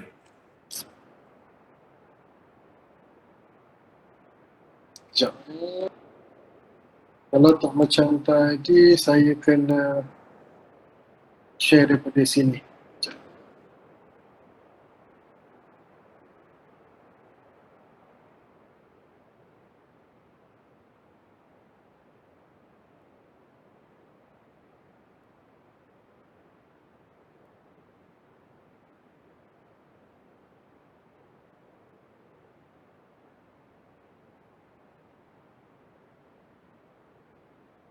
Sorry.